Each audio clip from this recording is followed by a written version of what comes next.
ఆఖరి ఒక్క నిమిషం మాస్టర్స్, ఎవరూ కళ్ళు తెరవరాదు. హాయిగా నిటారుగా కూర్చొని స్థిర సుఖాసనంలో చేతివేళ్ళలో చేతులు వేలు కలుపుకొని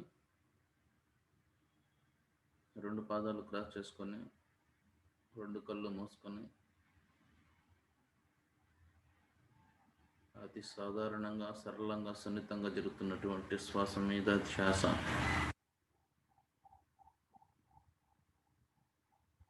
శ్వాసతో అనుసంధానం.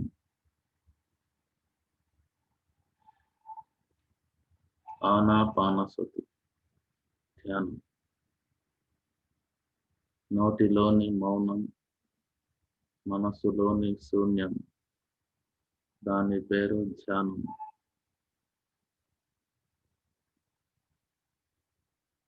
దేహానికి స్నానం ఎలాగో ఆత్మకు ధ్యానం ఎలాగో మాస్టర్స్.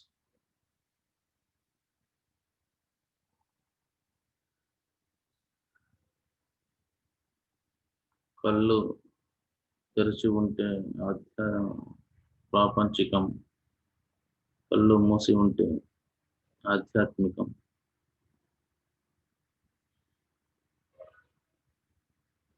ప్రతిరోజు ఎవరి వయసు ఎంతో అన్ని నిమిషంలో క్రమం తప్పకుండా 2 సార్లు ధ్యానం చేయవాలి ఫ్రెండ్స్.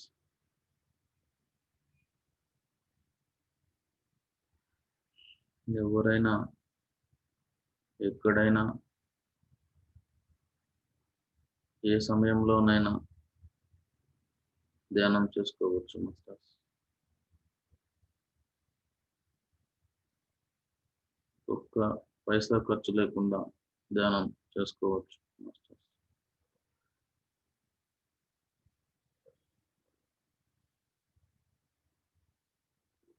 మన శ్వాసే మన గురువు. గాలి రీతి విశ్వగోళాలను నుండు దివుల భువుల మధ్య తిరుగగలవు. నీవు లేని చోటు నిక్కంబుగా లేదు. విశ్వదాభిరామ వినురావేమ.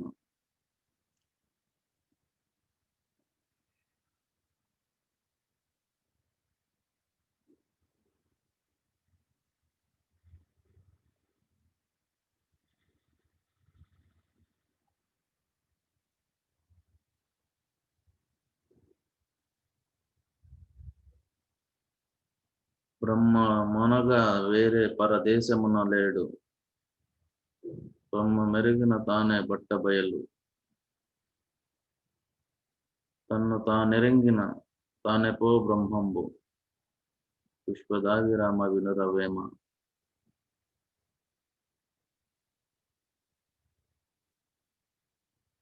ముక్కు ఉన్న ప్రతి ఒక్కరికి ముక్తికి అర్హులేని వేమన యోగీశ్వరులు చెప్పారు.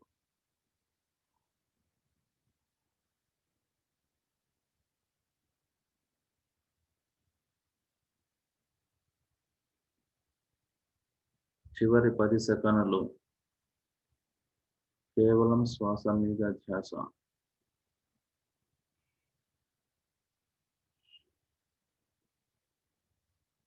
5, 4, 3, 2, 1, 0. ఓకే మై డియర్ మాస్టర్స్, అందరం తమ 2 అరచేతులను విడతీసి మెల్లిగా 2 కళ్ళ మీద బోర్లించుకుందాం.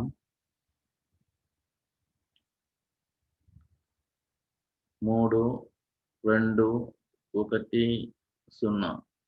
ఓకే ఫ్రెండ్స్, అందరం 2 అరచేతులను 2 కాళ్ళ మీద నుంచి మెల్లిమెల్లిగా తీసివేస్తూ హాయిగా నవ్వుతూ చూస్తూ మరి ఈ యొక్క సాధారణ స్థితికి వస్తాము. మరి ఈ యొక్క చల్లని సాయంత్రం వేళ చక్కగా ధ్యానం చేశాము ఒక 10 నిమిషాలు. ఈ యొక్క ఉత్తర గీత ప్రవచనములు జూమ్ కార్యక్రమానికి స్వాగతం, సుస్వాగతం. హాజరైనటువంటి ధ్యాన మిత్రులు, ఆత్మ బంధువులందరికీ ఆత్మ ప్రణామాలు. మొదటగా జగద్గురువులు, స్వరాజ్యాశ్రమ వ్యవస్థాపకులు బ్రహ్మర్షి వేదాంతం లక్ష్మీనారాయణ వారి పాదపద్మములకు, విశ్వవ్యాప్త పిరమిడ్ ధ్యాన కేంద్రాల వ్యవస్థాపకులు బ్రహ్మర్షి పితామహ పత్రిజీ గారికి, మాతృశ్రీ స్వర్ణమ్మల అమ్మగారికి, శ్రీకృష్ణ పరమాత్మల గారికి, గీతామాతకు, ప్రకృతి మాతకు, భూమాతకు, విశ్వమాతకు, లోక సమస్త యోగీశ్వరులకు, సప్తర్షులకు, సకల గురు పరంపరకు, గురు మండలికి, నక్షత్ర లోకవాసులకు, దివ్యాత్మ స్వరూపులందరికీ ఆత్మ ప్రణామాలు తెలియజేసుకుంటూ, మరి ఈ యొక్క ఉత్తర గీత ప్రవచనములు ప్రవచనకర్తలైనటువంటి మాతృశ్రీ రత్నమ్మ అమ్మగారికి, వారి పతిదేవులైనటువంటి బ్రహ్మశ్రీ శ్రీ శివానంద స్వాముల వారికి పద నమస్కారాలు చేసుకుంటూ, మనం ఇంతవరకు ఉత్తర గీత ప్రవచనములు 15 భాగాలుగా తెలుసుకోవడం జరిగింది. మరి ఈరోజు 16వ భాగము, ద్వితీయోధ్యాయము, తత్వ నిరూపణ యోగము మనం తెలుసుకుంటున్నాము. దాదాపు 38 శ్లోకాల వరకు ఇంచుమించు తెలుసుకున్నాము. మరి ఈరోజు ద్వితీయోధ్యాయంలో 49 శ్లోకాలు గల ఈ యొక్క అధ్యాయాన్ని ఈరోజు మరి తెలుసుకుంటాము. మరి ఈరోజు కార్యక్రమాన్ని మనకు ప్రారంభించి మనకు తెలియజేయవలసిందిగా, అనుగ్రహ భాషణం చేయవలసిందిగా మాతృశ్రీ రత్నమ్మ అమ్మగారిని నేను సవినయంగా కోరుకుంటున్నాను. అన్మిట్. Okay madam.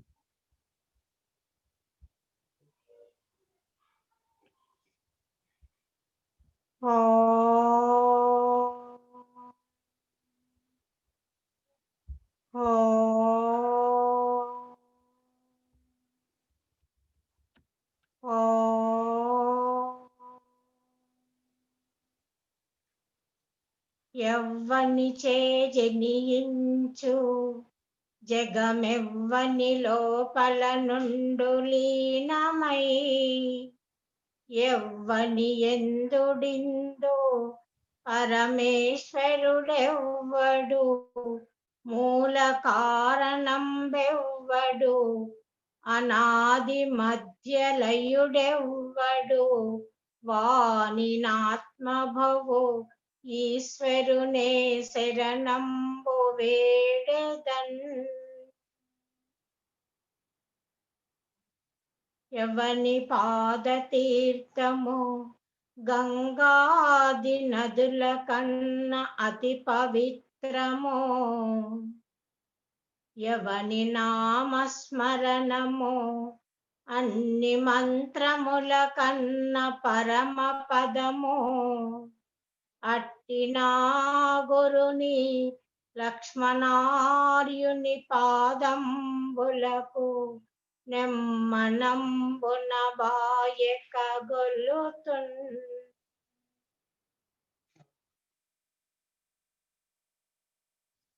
బ్రహ్మశ్రీ పత్రిజీ గారికి, పిరమిడ్ మాస్టర్లకు, ఆత్మస్వరూపులందరికీ కూడా వందనము.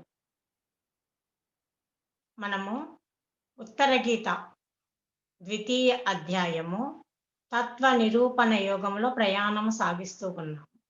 పరమాత్మ యథార్థ తత్వాన్ని మనకు సవివరముగా, మనకు కళ్ళకు కట్టినట్లుగా ఈ అధ్యాయములో వివరిస్తూ వచ్చారన్నమాట.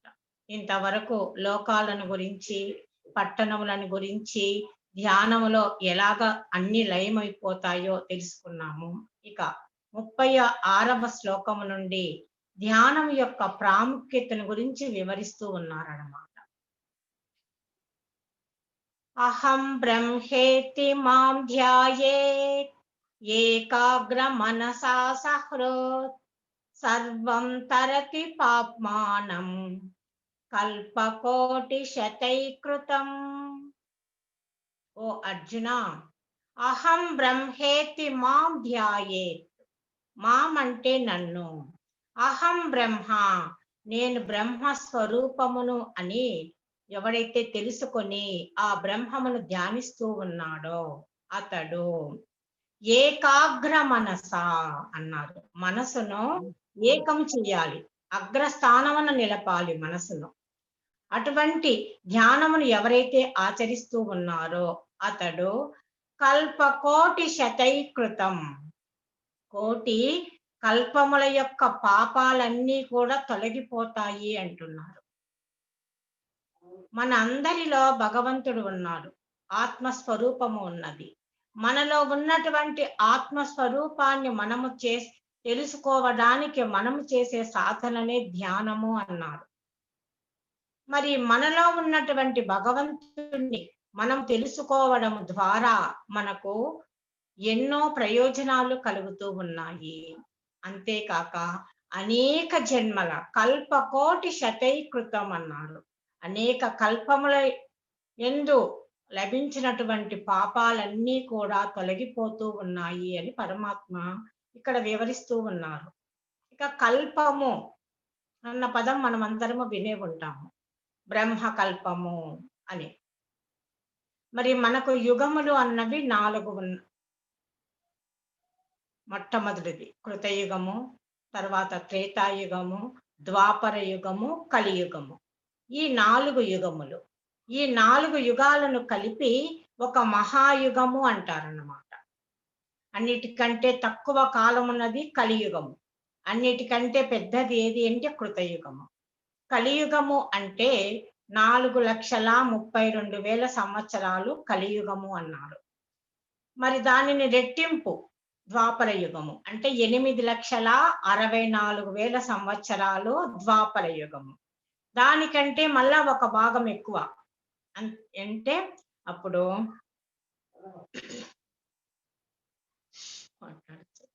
ఈ ప్రకారముగా ఆ కలియుగము కంటే 3 రెట్లు అధికంగా ఉన్నది కృతయుగము. ఈ 4 యుగాలు కలిపితే మొత్తము 43,20,000 సంవత్సరాలు అవుతుందన్నమాట. మరి ఈ 4 యుగాలను కలిపి ఒక మహాయుగము అంటారు. మరి ఇటువంటి మహాయుగములు 1000 కలిస్తే బ్రహ్మదేవుడికి ఒక పగలు అన్నారు.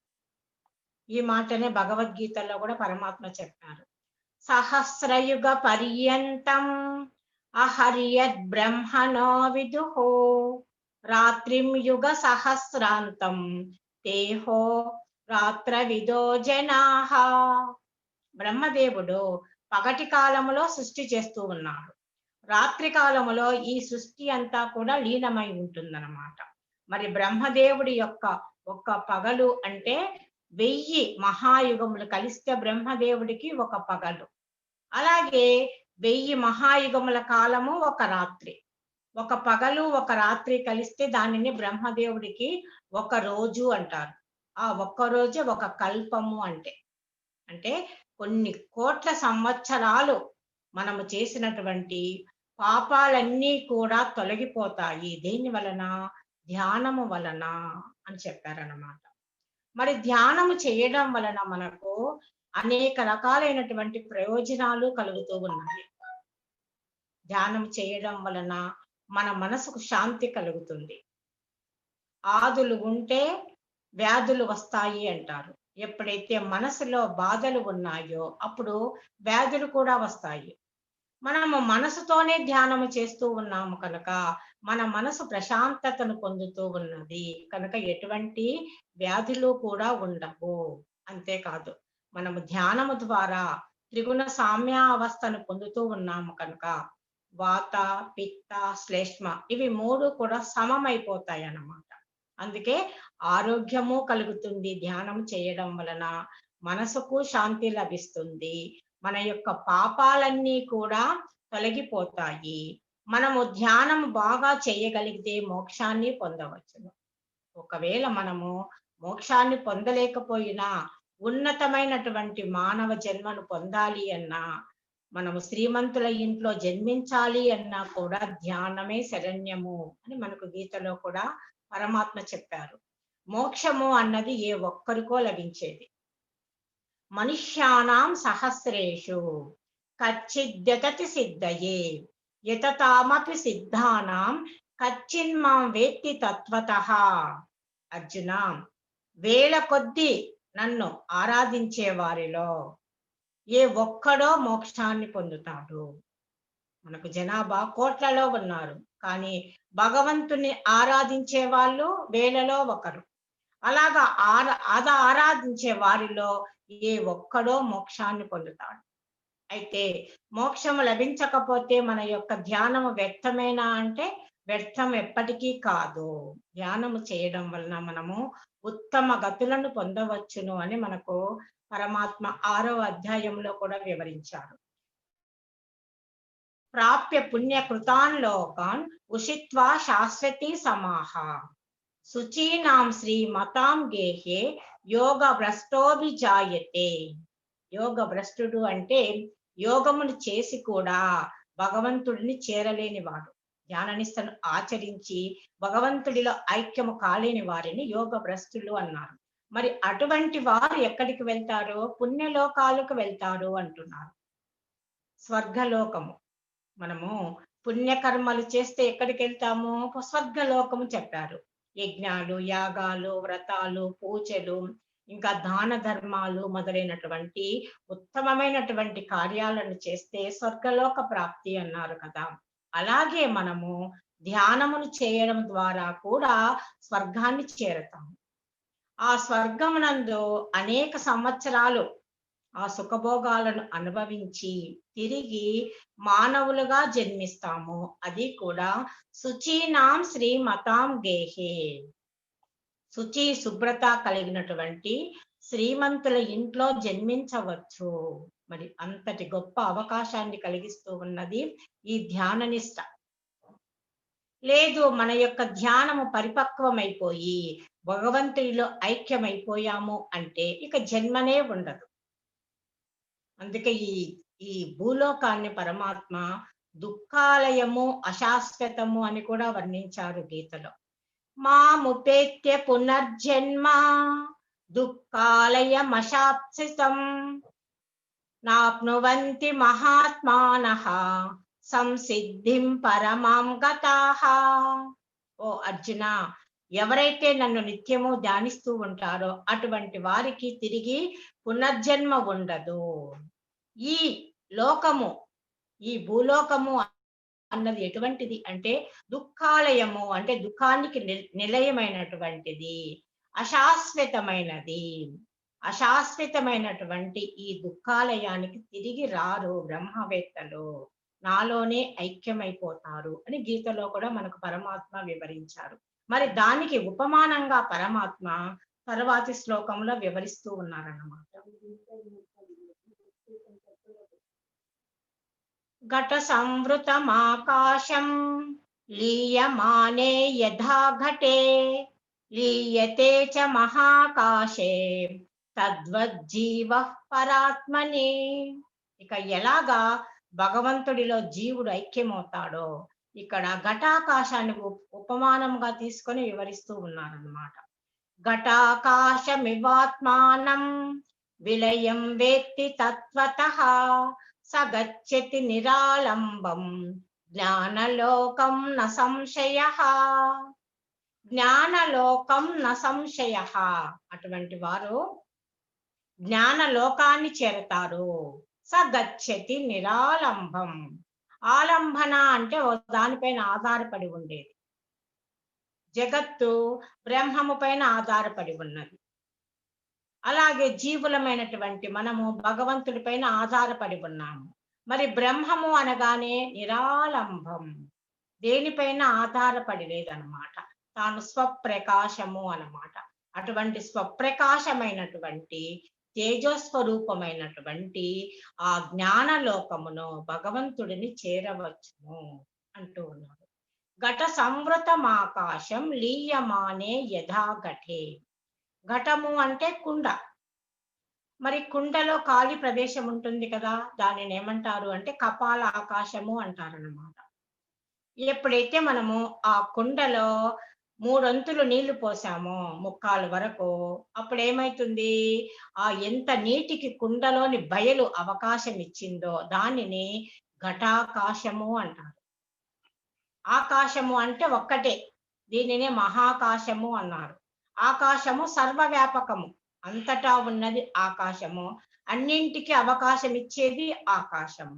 అలాగే ఘటములో ఖాళీ ప్రదేశము ఉన్నది, ఆ ఖాళీ ప్రదేశమైనటువంటి ఆకాశము నీటికి అవకాశం ఇస్తూ ఉన్నది కనుక ఎంత నీటికి ఆ బయలు అవకాశం ఇచ్చిందో దానిని ఏమన్నారు అంటే ఘటాకాశము అంటారు. మరి ఈ ఘటాకాశము ఆ కుండకు వెలుపల ఉన్నటువంటి మహాకాశము కంటే వేరా? లేదు. ఈ మహాకాశమే ఘటమునందు ఉన్నది కూడా. అదే ప్రకారముగా ఎప్పుడైతే ఘటము విచ్ఛిన్నమైపోయిందో, అంటే ఘటము పగిలిపోయిందో, అప్పుడేమవుతుంది, ఘటాకాశము మహాకాశమే అయిపోతూ ఉంది. ఉన్నది ఒకే ఆకాశమే. ఘటము అన్న ఉపాధి ఉన్నంత వరకు ఘటాకాశం అన్న పేరు ఉంది. ఎప్పుడైతే ఘటము విచ్ఛిన్నమైపోయిందో ఉన్నదేమిటి అంటే మహాకాశమే. అదే ప్రకారముగా మనందరినీ కూడా సృష్టించింది ఎవరు అంటే భగవంతుడు, బ్రహ్మము. మనమందరం ఎక్కడున్నాము? బ్రహ్మమునందే ఉన్నాము. ఆ బ్రహ్మం యొక్క చైతన్యమే మనలోనూ ఉన్నది. ఎలాగైతే మహాకాశము కుండలో ఉన్నదో అదే ప్రకారముగా అంతటా ఉన్నటువంటి బ్రహ్మము మనలోనూ ఉన్నది.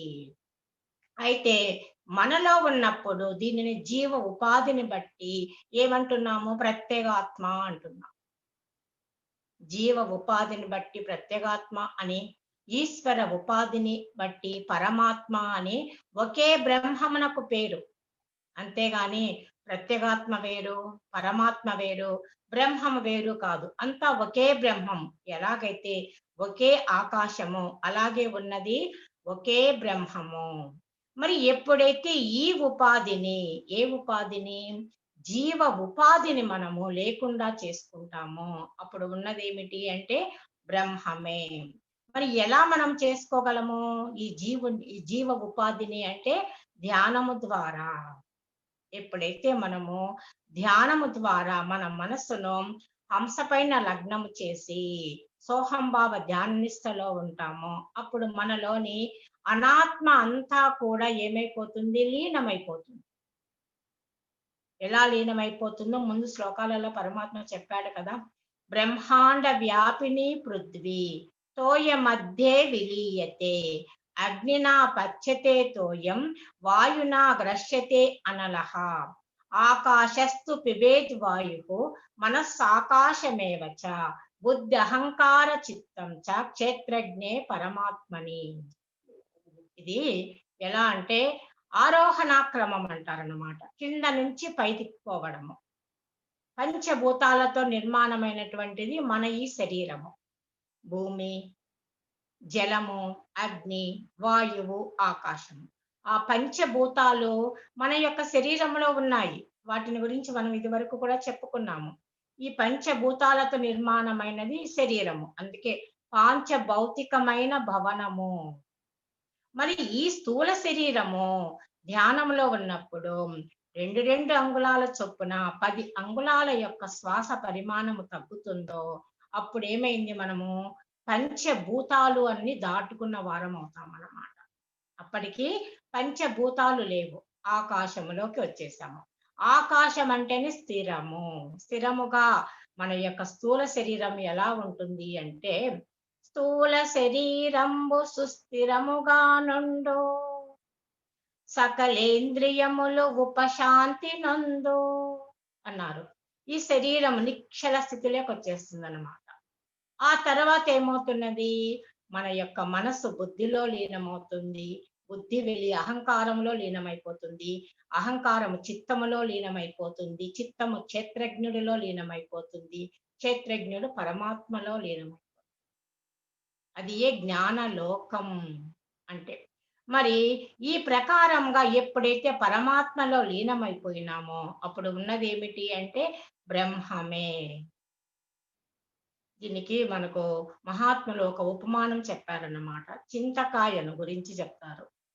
చింతకాయ బాగా పండినటువంటి చింతకాయ చెట్టు నుంచి రాళ్ళు పడుతుంది కదా. మరి చింతకాయకు పైన ఒక బొప్పి ఉంటుంది, అది కొంచెం గట్టిగా ఉంటుంది. అప్పుడు ఏం చెయ్యాలి, ముందుగా మనము ఆ బొప్పిని తీసేస్తాము. ఆ తర్వాత ఏమొస్తుంది, చింతపండు వస్తుంది. ఆ చింతపండుకు అతుక్కొనే ఒక తెల్లటి పొర కూడా ఉంటుంది, దానిని కూడా తీసేస్తాము. లోపల గింజ ఉంటుంది. మరి ఆ గింజకు ఏమన్నా చింతపండు అంటి ఉంటుందా? ఏ మాత్రము అంటి ఉండదన్నమాట. చింతకాయ లోపలే ఉన్నప్పటికీ దానికి ఈ గుజ్జు ఏమాత్రము అంటకా ఉంటుంది చింతగింజ. అదే ప్రకారముగా మనలో ఆ పైన పొట్టు ఏది అంటే స్థూల శరీరం. స్థూల శరీరము ఉంది. తర్వాత సూక్ష్మ శరీరము, చింతపండు అంటే సూక్ష్మ శరీరము. తెల్లటి పొర అంటే కారణ శరీరము. అవి రెండు కలిసే ఉన్నాయి, సూక్ష్మ కారణములు. మరి స్థూల సూక్ష్మ కారణ ఈ 3 శరీరాలకు అంటకా ఉన్నది ఏది అంటే మనలోని ఆత్మస్వరూపము. ఎలాగైతే చింతగింజకు ఇవేవి అంటకుండా ఉన్నాయో అలాగే మనలోని బ్రహ్మమునకు ఈ దేహాలేవి కూడా అంటిలేవు. మరి ఆయనను తెలుసుకోవాలి అంటే ఈ దేహాలన్నింటినీ కూడా మనము లీనము చేసుకుంటూ పోవాలి. ఎలాగ చింత గింజ తీసుకోవాలి అంటే దాన్ని ఒలిచి బయటికి తీస్తామో అలాగే ఒక్కొక్క శరీరాన్ని కూడా మనము దాటుకుంటూ లీనము చేసుకుంటూ ఆ స్థితిలోకి వెళ్ళాలన్నమాట. అందుకే దానిని ఏమన్నారు, అనాత్మనంతా తీసేసుకోవాలి అన్నారు. ఈ అనాత్మ అన్నది మనలో 24 తత్వాలుగా ఉంది అన్నమాట. 24 తత్వములతో నిండి ఉన్నది మనలోని అనాత్మ. జ్ఞానేంద్రియములు 5, కర్మేంద్రియములు 5, పంచవాయువులు 5, పంచ విషయములు 5, మనసు, బుద్ధి, చిత్తము, అహంకారం. ఈ 24ంటిని ఎప్పుడైతే మనము లేకుండా చేసుకుంటామో అప్పుడు అనాత్మను దాటిన వారం అవుతాము. మరి అనాత్మను ఎప్పుడైతే దాటుతామో అప్పుడు ఉన్నది ఏమిటి అంటే ఆత్మయే, బ్రహ్మమే. అందుకే చెప్పారు బ్రహ్మవిద్ బ్రహ్మైవ భవతి. బ్రహ్మవిదుడు మాత్రమే బ్రహ్మమును తెలుసుకోగలడు. ఆ బ్రహ్మవిదుడే సాక్షాత్తు బ్రహ్మ స్వరూపం అవుతూ ఉన్నాడు. కనుక ఇటువంటి గొప్ప స్థితిని మనము ఎలా పొందగలము? ఒక్క ధ్యానము వలననే సాధ్యమవుతుంది. కేవలము అహం బ్రహ్మాస్మి, అహం బ్రహ్మాస్మి, నేను బ్రహ్మమును బ్రహ్మమును అనుకున్నంత మాత్రాన అనుభవము అన్నది కలుగదు. అనుభవాన్ని పొందాలి అంటే ధ్యానమే చేయాలి. మనకు ఆకలేస్తూ ఉందనుకోండి, అన్నము తింటే ఆకలి తీరును, అన్నము తింటే ఆకలి తీరును అని మనం 100 సార్లు అనుకుంటే మన ఆకలి తీరుతుందా? తీరదు. అన్నాన్ని తింటేనే ఆకలి తీరుతుంది. అదే ప్రకారముగా మనము నేను ఆత్మస్వరూపమును, ఆత్మస్వరూపమును, ఆత్మస్వరూపమును అని అనుకున్నంత మాత్రాన అనుభవం రాదు. అందుకే దానిని వాచా వేదాంతము అంటారన్నమాట. మరి అనుభవ వేదాంతం, అందుకే శ్రోత్రియ బ్రహ్మనిష్ఠుడి ద్వారా మనము ఈ విద్యను తెలుసుకోవాలి అన్నారు. శ్రోత్రియ బ్రహ్మనిష్ఠుడు అంటే శాస్త్రములను చక్కగా తెలిసినటువంటి వాడు మరియు అనుభవ జ్ఞానాన్ని పొందినటువంటి బ్రహ్మవేత్త. రెండూ ఉండాలి గురువుకు. శాస్త్ర జ్ఞానము ఉండాలి, అనుభవ జ్ఞానము ఉండాలి. అటువంటి మహాత్ముల ద్వారానే మనము యథార్థ జ్ఞానాన్ని తెలుసుకోగలమన్నమాట. వాళ్ళు అనుభవాన్ని పొంది మనకు ఆ అనుభవాన్ని ఎలా పొందాలనో, ఎలాగ మనము ఆ స్థితికి చేరగలమో